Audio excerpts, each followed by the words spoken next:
नमस्कार, मैं हूं Iqbal Parvez. India news desk में आपका स्वागत है।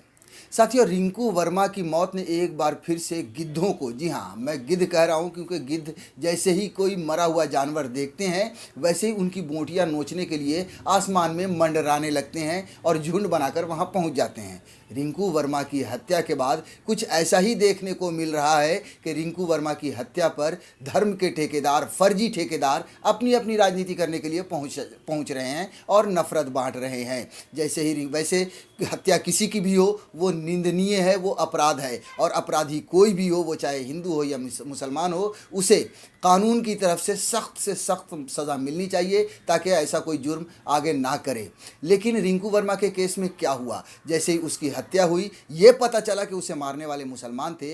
हिंदू मुसलमान का उसे एंगल दे दिया गया, गोदी मीडिया कूद पड़ी, नफरत देश में फैली और धर्म के फर्जी ठेकेदार नफरत बांटने के लिए वहां पहुंचने लगे। हम आपको कुछ वीडियो दिखाएंगे जो कुछ महिलाओं के हैं। देखिए, ये जो धर्म के फर्जी ठेकेदार हैं जैसे कपिल मिश्रा, ऐसे लोग तो नफरत बांटते ही हैं। इन लोगों ने उसी दिन से शुरुआत कर दी थी और जैसे ही इस देश में हिंदू मुसलमान का कोई एंगल होता है जहाँ पे नज़र आता है कि मरने वाला कोई हिंदू है और मारने वाला कोई मुसलमान है तो फिर धर्म की राजनीति शुरू हो जाती है। लेकिन हम मानते हैं और हर पूरी दुनिया ये मानती है कि औरत जननी है, उसके अंदर ममता है। लेकिन ऐसी जगहों पर औरतें भी गिद्ध की तरह पहुंच जाती हैं और नफ़रत बांटने लगती हैं। जी हाँ, हम आपको कुछ वीडियो दिखाने जा रहे हैं। पहले एक वीडियो देखिए कि किस तरह से एक महिला जो पूरी तरह से भगवा धारण किए हुई है, जो ममता का रूप होती है, मैं फिर से कह रहा हूँ, जिसके अंदर ममता होती है, जो जननी होती है, वही नफ़रत बांट रही है।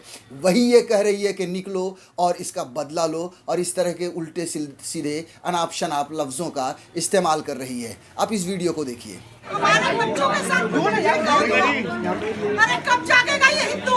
ये इसी तरह तुम्हें कटपुतलियां मार के रहेंगे, कब जागोगे तुम लोग? ऐसे ही सोते रहोगे। साथियों, तो देखा आपने ये वीडियो के किस तरह से नफरत भरा बयान है। अब एक और भगवाधारी महिला है, ये भी महिला है, ये भी जननी है, ये भी माँ है, इसके अंदर भी ममता होगी। मगर इनकी राजनीति ने, इनकी सेल्फिशनेस ने, जो मतलब परस्ती है, इनको अपने आप को दुनिया के सामने लाना है, उस मतलब परस्ती ने इनके अंदर से इनकी ममता को छीन लिया है। ये औरत पूरी तरह से भगवा में है, मगर देखिए कि किस तरह से ये भी नफरत बांट रही है। पहले ही इन जिहादवादियों को रोक दिया जाए ना तो आज नौबत नहीं आएगी।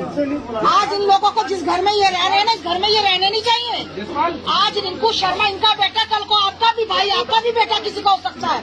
याद रखना, इनकी मानसिकता, इनका जिहाद पर इतना गंदा हो चुका है कि ये जब तक जिहादी मरेंगे नहीं, ये रुकेंगे नहीं। पर मेरे को एक बात बताओ, इस गली मोहल्ले में रहने वाले क्या दूसरे बच्चों को खतरा नहीं है? दूसरे बच्चों को भी उतना ही खतरा है, इन परिवार को भी उतना ही खतरा है अभी। और ये क्या हुआ कि हमने जी उनको जेल कर दिया। क्या हो गया जेल कर दिया तो भैया 6 महीने बाद तुम जमानत भी तुम करोगे। वो तो हो जाएगी, 6 महीने बाद इनकी जमानत होगी। ये तो दोबारा से आएंगे और 6 महीने बाद फिर यहाँ पर हैवी होगी। फिर यही तांडव दोबारा होगा। जब तक इनका तांडव तुम लोग नहीं मिटाओगे, तुम लोग आगे नहीं बढ़ोगे।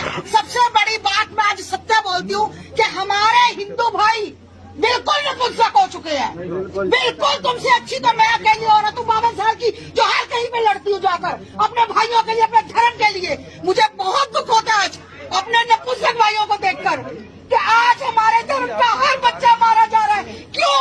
किस लिए? क्योंकि आप लोगों की नपुंसकता की वजह से। क्या वो अलग खाते हैं आपसे?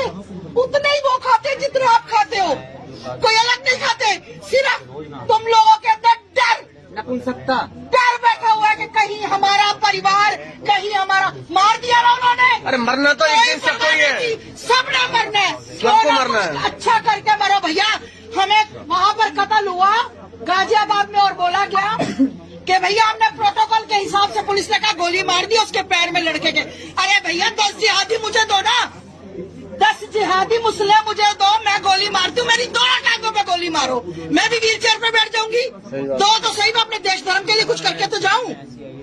तुम लोग प्रोटोकॉल बनाते रहते हो और हमारे बच्चे मरते हैं, बलियां हमारे बच्चों की चढ़ती हैं।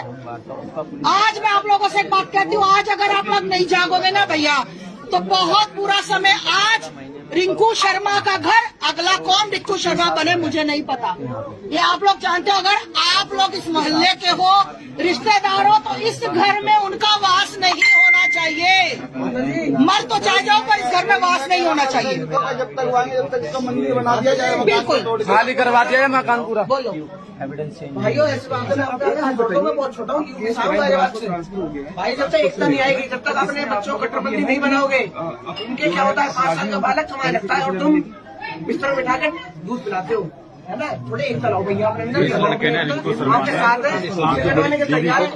हाँ ब्लड दिया था मेरे को, सही कह रहा है। इनको खूनदान दे दो, इनको घरदान दे दो, इनको अपना कुछ भी दान दे दो। ये कौम किसी की नहीं है, ना थी और ना कभी होगी।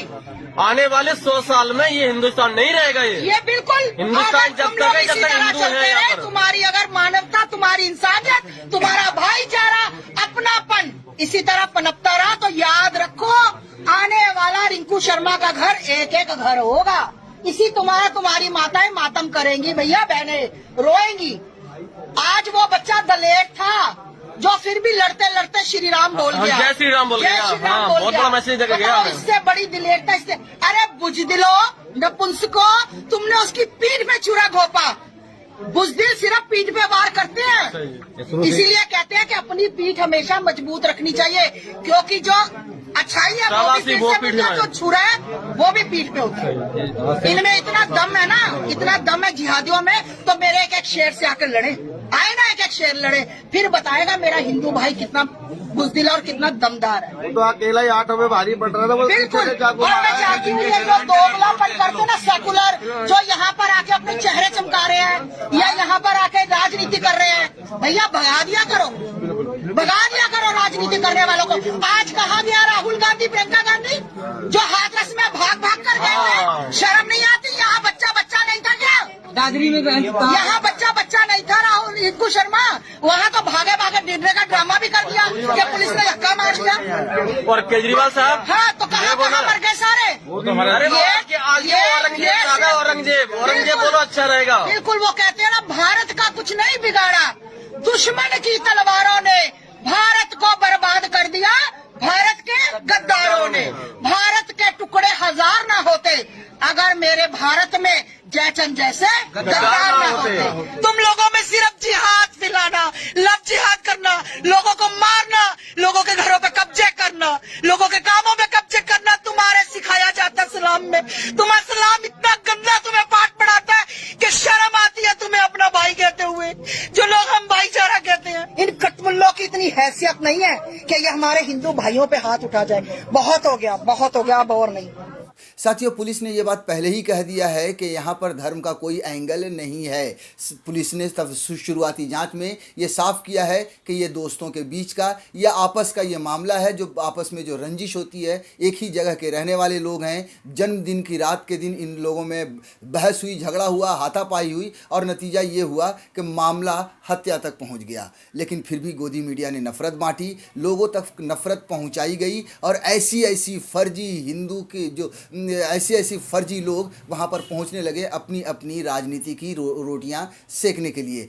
अब सबसे बड़ा सवाल ये उठता है कि दोषी को या मुजरिम को या आरोपी को सिर्फ मुजरिम या दोषी या आरोपी क्यों नहीं कहा जाता, उसे हिंदू मुसलमान में क्यों बांट दिया जाता है? जब भी कोई इस देश में हत्या होती है, अगर मारने वाला मुसलमान होता है तो उसे हिंदू मुसलमान का रंग दे दिया जाता है। क्या इस देश में ऐसी हत्याएँ नहीं होती कि हिंदू की हत्या किसी हत्या के द्वारा की गई हो? जब भी कोई इस देश में बलात्कार होता है, अगर बलात्कार करने वाला मुसलमान निकला तो हिंदू मुसलमान का रंग दे दिया जाता है। क्या इस देश में ऐसे बलात्कार नहीं हुए कि हिंदू लड़की का बलात्कार किसी हिंदू लोगों ने किया हो? ऐसे सैकड़ों, हजारों, लाखों मिसालें हैं हत्याओं के और बलात्कार के। लेकिन जहाँ पर भी मुसलमान का एंगल आता है, चाहे वो गोदी मीडिया हो या फिर ऐसे नफरतबाज हों, ऐसी महिलाएं फर्जी भगवाधारी हों, वो सामने आकर खड़ी हो जाती हैं और नफरत बांटना शुरू कर देती हैं।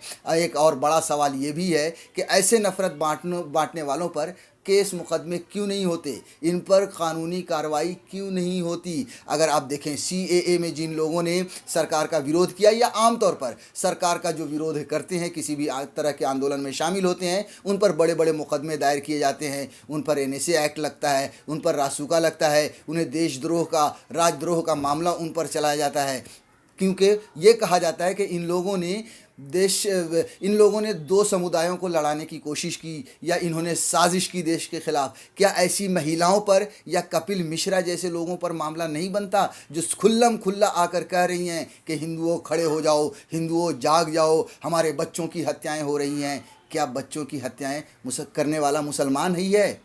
क्या हिंदुओं की हत्या हिंदुओं ने नहीं की है? अगर नहीं की है तो इनका खड़ा होना जायज़ है, लेकिन अगर हुई है तो फिर ऐसे लोगों पर सख्त से सख्त कार्रवाई होनी चाहिए, सरकार को भी सख्त कदम उठाने चाहिए। मगर सरकार ऐसा नहीं करेगी क्योंकि सरकार की रोटी भी ऐसी ही नफ़रत की आंच पर पकती है।